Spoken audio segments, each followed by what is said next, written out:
പരിശുദ്ധ പരമദിവ്യ കാരുണ്യത്തിന് എന്നേരവും ആരാധനയും സ്തുതിയും പുകഴ്ചയും ഉണ്ടായിരിക്കട്ടെ.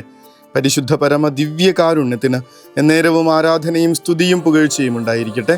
പരിശുദ്ധ പരമദിവ്യ കാരുണ്യത്തിന് എന്നേരവും ആരാധനയും സ്തുതിയും പുകഴ്ചയും ഉണ്ടായിരിക്കട്ടെ. അന്നക്കുട്ടി എങ്ങനെയാണ് അൽഫോൻസ അമ്മയായത് എന്നാലോചിക്കണം. ഇന്ന് വിശുദ്ധ അൽഫോൻസാമ്മയുടെ തിരുനാൾ ആഘോഷിക്കുന്ന ദിവസം. അന്നക്കുട്ടി എന്നുള്ള പേര് വിശുദ്ധ അൽഫോൻസാമ്മ എന്നായി മാറിയത് ഈ കുഞ്ഞു സിസ്റ്ററിൻ്റെ ശിരോവസ്ത്ര സ്വീകരണത്തിൻ്റെ അന്നാണ്. അന്ന് വിശുദ്ധ അൽഫോൻസ് ലിഗോരിയുടെ തിരുനാൾ ദിവസമായിരുന്നു, ഓഗസ്റ്റ് 1-ാം തീയതി.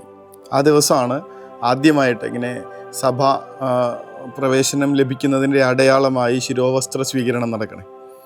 അന്നത്തെ ദിവസത്തിൻ്റെ ആ പ്രത്യേകത പരിഗണിച്ചാണ് സഭാധികാരികൾ അന്നക്കുട്ടിക്ക് അൽഫോൻസാമ്മ എന്ന് പേരിടണേ. അന്നത്തെ ദിവസത്തിൻ്റെ വിശുദ്ധൻ. പിന്നീട് നമ്മൾ കാണുന്നത് മുഴുവൻ 12-ാമത്തെ വയസ്സിൽ മഠത്തിൽ പ്രവേശിച്ചത് മുതൽ പിന്നീട് ഒരു വിശുദ്ധയുടെ ഉരുത്തിരിയിൽ കാണുന്നുണ്ട്. നമ്മൾ തൻ്റെ ജീവിതത്തെക്കുറിച്ച് തൻ്റെ കുഞ്ഞു സിസ്റ്റേഴ്സിനോട്, പിന്നീട് പിന്നാലെ വന്ന തൻ്റെ പുതിയ തലമുറയിലെ സിസ്റ്റേഴ്സിനോട് അമ്മ പറഞ്ഞു കൊടുക്കുന്ന കാര്യം ഇതാണ്: ഗോതമ്പ് പൊടിച്ചു കഴിയുമ്പോൾ നല്ല വെണ്മയുള്ള മാവ് ലഭിക്കുന്നു. അത് തീയിലെടുത്ത് ചുട്ട് കഴിയുമ്പോൾ നമുക്ക് പരിശുദ്ധ കുർബാനയ്ക്കുള്ള അപ്പമായിട്ട് മാറുന്നു. അതുപോലെ വീഞ്ഞ്, മുന്തിരി ഞെരുക്കി കഴിയുമ്പോൾ വീഞ്ഞ് ലഭിക്കുന്നു. അത് ഈശോയുടെ തിരുരക്തമാക്കി മാറ്റാൻ പറ്റുന്നു. ഇതുപോലെ എപ്പോഴാണോ നമ്മൾ വേദനകളിലൂടെ കടന്നു പോകുന്നത്, സഹനങ്ങളിലൂടെ കടന്നു പോകുന്നത്, അപ്പോൾ നമ്മുടെ ജീവിതം കൂടുതൽ മേന്മയുള്ളതായിട്ട് മാറും. എങ്ങനെയാണ് ഇത്രയും കഠിനമായ വേദനകളിലൂടെയും പ്രയാസങ്ങളിലൂടെയും കടന്നുപോയപ്പോഴും വിശുദ്ധ അൽഫോൻസാമ്മയുടെ മുഖത്തിൻ്റെ പ്രസരിപ്പ് മാറാതിരുന്നത്? എപ്രകാരമാണ് ജീവിതത്തിൻ്റെ എല്ലാ പ്രയാസങ്ങളെയും സന്തോഷത്തോടുകൂടി ഉള്ളു നിറഞ്ഞ പ്രസന്നവദനതയായിട്ട് ഇങ്ങനെ അതിജീവിച്ചത്? അതിനുള്ള കാരണം ഇങ്ങനെ കൊണ്ടു നടന്നിരുന്ന ഈ ചിന്ത തന്നെയായിരുന്നു. ഈശോയ്ക്ക് വേണ്ടി അഴിയപ്പെടുന്ന, പൊടിഞ്ഞില്ലാതായപ്പെടുന്ന ഒരു ഗോതമ്പ്. അന്ത്യോക്യയിലെ വിശുദ്ധ ഇഗ്നേഷ്യസിൻ്റെ ഓർമ്മപ്പെടുത്തലാണത്. അത് കൃത്യമായിട്ട് തൻ്റെ ജീവിതത്തിൽ നിറവേറ്റിയ ഒരു വിശുദ്ധ. നമ്മുടെ നാട്ടുകാരത്തി എന്നൊക്കെ പറയുമ്പോൾ നമ്മുടെ ഈ നാടുകളിലൂടെയൊക്കെ ഓടി നടന്ന ഒരാളാണ്. കോട്ടയത്ത് ജനനം, ഭരണങ്ങാനത്ത് തൻ്റെ പഠനം,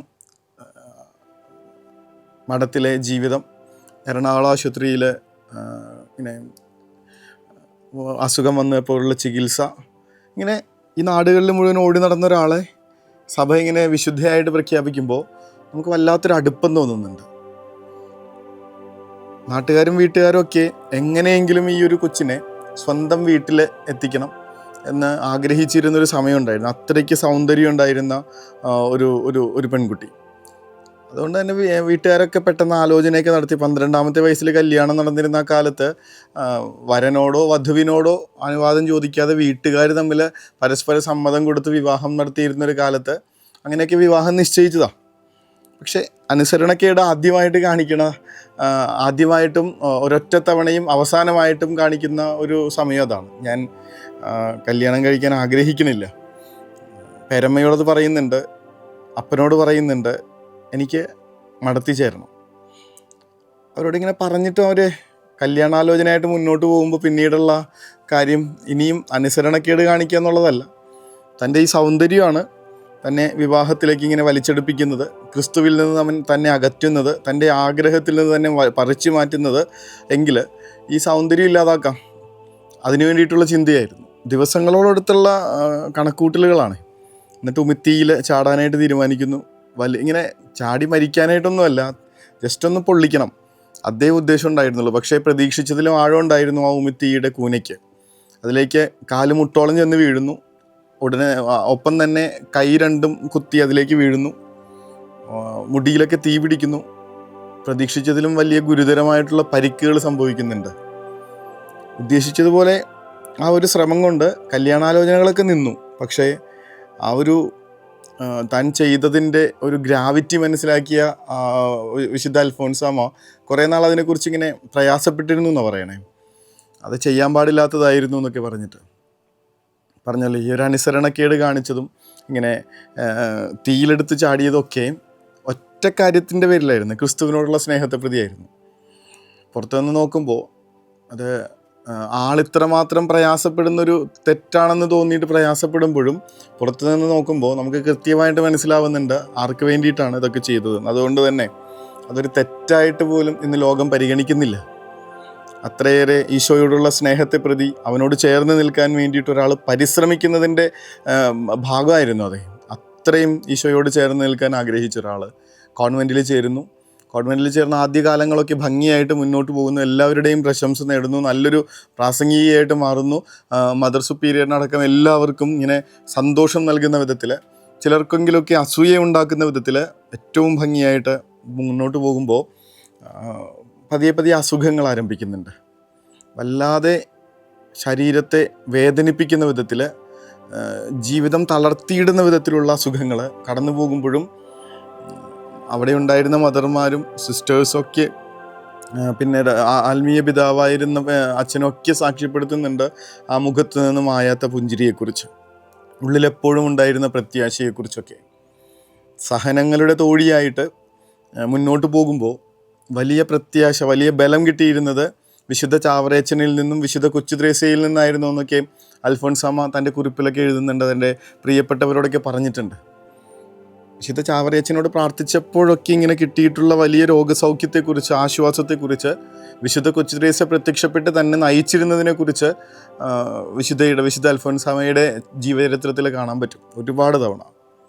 എന്തായാലും ഒരുപാട് പ്രയാസങ്ങളിലൂടെ കടന്നുപോയി, ഒരുപാട് വേദനകളുടെ ഇടയിൽ മനുഷ്യർക്ക് വേണ്ടി പ്രാർത്ഥിച്ചുകൊണ്ടിരുന്ന ഒരു കൊച്ചു കന്യാസ്ത്രീ തൻ്റെ ഈ ഒരു മഠത്തിനുള്ളിലിരുന്നു കൊണ്ട് പ്രാർത്ഥിച്ച നേരത്തൊക്കെ കളാഞ്ചിറ പിതാവിൻ്റെ അസുഖം മാറുന്നത്, മദർ സുപ്പീരിയറിൻ്റെ തലവേദന മാറിപ്പോകുന്നതൊക്കെ കാണുന്നുണ്ട് നമ്മൾ.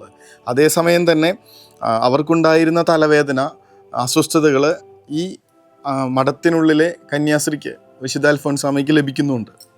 ഇതൊക്കെ കണ്ടുകൊണ്ട് മദർ ചോദിക്കുന്നുണ്ട്, എല്ലാവർക്കും വേണ്ടിയിട്ട് പ്രാർത്ഥിച്ച് ഇങ്ങനെ അസുഖം മാറ്റി കൊടുക്കുന്ന കൊച്ചിൻ്റെ അസുഖം മാറ്റാൻ വേണ്ടിയിട്ട് ഈശോയോട് പ്രാർത്ഥിച്ചൂടെ?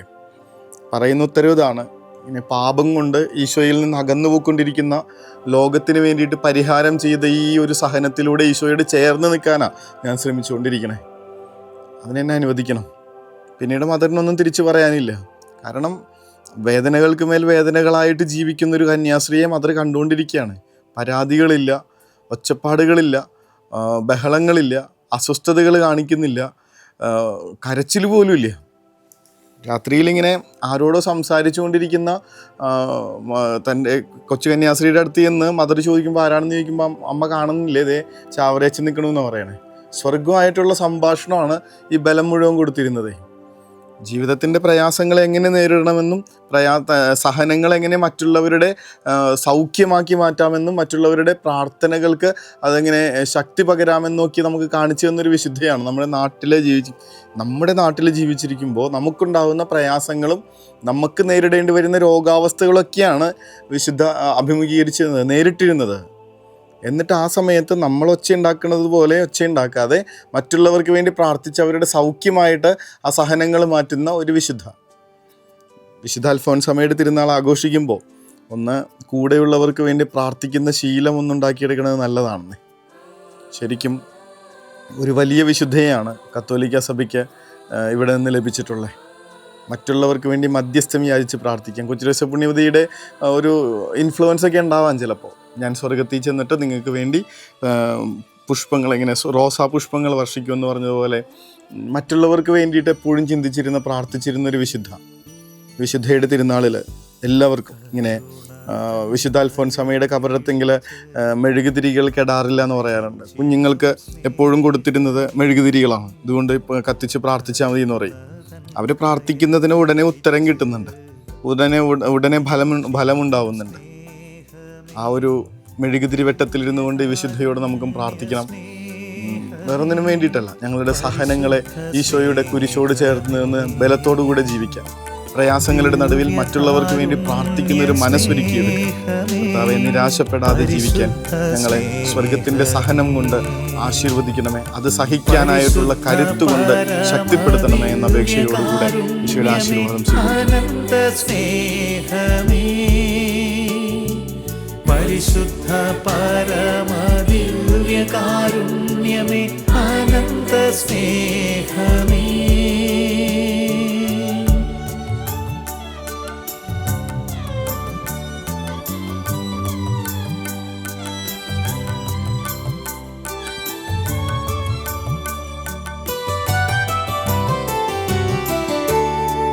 ആഴി തന്നഗാധത്തെക്കാൾ പരിശുദ്ധ പരമ ദിവ്യ കാരുണ്യത്തിന് എന്നേരവും ആരാധനയും സ്തുതിയും പുകഴ്ചയും ഉണ്ടായിരിക്കട്ടെ. പരിശുദ്ധ പരമ ദിവ്യ കാരുണ്യത്തിന് എന്നേരവും ആരാധനയും സ്തുതിയും പുകഴ്ചയും ഉണ്ടായിരിക്കട്ടെ. പരിശുദ്ധ പരമ ദിവ്യ കാരുണ്യത്തിന് എന്നേരവും ആരാധനയും സ്തുതിയും പുകഴ്ചയും ഉണ്ടായിരിക്കട്ടെ. 36 വർഷം നീണ്ട ജീവിതത്തിൽ ഒരായുസിൻ്റെ മുഴുവൻ വേദനകൾ സഹിക്കുമ്പോഴും അതെല്ലാം കർത്താവിനോട് ചേർത്ത് വെച്ച വിശുദ്ധയെ ഓർത്തുകൊണ്ട് നമുക്കിന്ന് നമ്മുടെ എല്ലാ സഹനങ്ങളും ഈശോയുടെ കുരിശിലേക്ക് സമർപ്പിച്ച് സ്വസ്ഥരായി പരാതികളില്ലാതെ നന്ദി പറഞ്ഞ് ഉറങ്ങാൻ പോണം. ഈശോ അനുഗ്രഹിക്കട്ടെ. കരുണതൻ കയർ പിടിച്ച് നയിച്ചിടും സ്നേഹമേ, ദിവ്യകാരുണ്യ സ്നേഹമേ, പരിശുദ്ധ സ്നേഹമേ, പരിശുദ്ധ പരമദിവ്യകാരുണ്യമേ, അനന്ത സ്നേഹമേ, പരിശുദ്ധ പരമദിവ്യ